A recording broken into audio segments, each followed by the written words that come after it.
Galleries Tower High Risers, hindi takot sa Kremlin Cool Smashers. NX LED nga napataob nila. Kremlin pa daw kaya? Well, Kremlin Cool Smashers, kompleto again. Sino kaya ang gagamiting first six? Alyssa Valdez? Gagamitin na kaya laban sa Galleries? Anong reason? At syempre bigyan natin ng preview ang magiging laban nila sa March 3, 2026. Kaya before that guys, please naman, huwag niyong kalimutan mag-like, comment, and subscribe, and pa-hit the notification bell for more PVL valuable updates dito sa Pilipinas. Maraming salamat sa support and God bless. And pa-like and share na rin. And syempre guys, available na yung ating mga product dyan sa baba.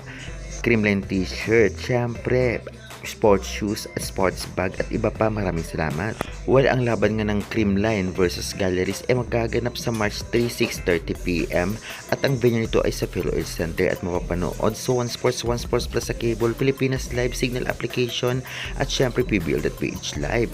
Well, alam naman nating lahat na hindi takot ang Galleries kahit saan man, especially sa Kremlin dahil isa rin sa tinalo nila ang malalakas na team.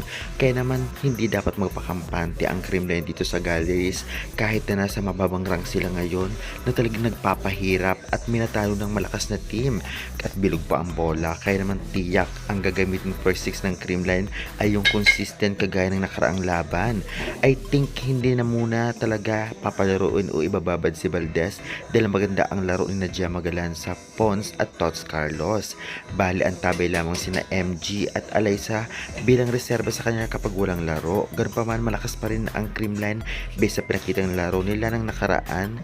Talagang magaling na din ang kanilang blockings, depensa at syempre wala tayong masabi sa opensa nila, lalong lalo pa sa trio ni na Pons, Galanza at Carlos. Kaya naman syempre aabangan natin ang kanilang laban na pangmalakasan. Samantalang sa Galleries naman, consistent din ang galing ng kanilang mga wing spikers dahil nga kahit sa serving ay talagang medyo pinapahirapan nila ang ibang team na nakakaharap nila.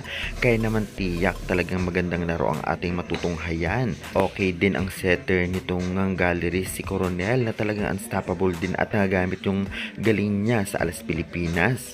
At may puntillas pa dito nga sa Galleries, kaya naman kaabang-abang ang bakbakan na ito. Sa tingin nyo guys, pahirapan din kaya ng Galleries ang Kremlin at kayang talunin kagaya sa NX LED o di naman kaya sisiw lamang sa Kremlin ito nga ang Galleries? Pa-comment nga dyan sa baba and pa-subscribe na lang for more PVL valuable updates. Maraming salamat sa support.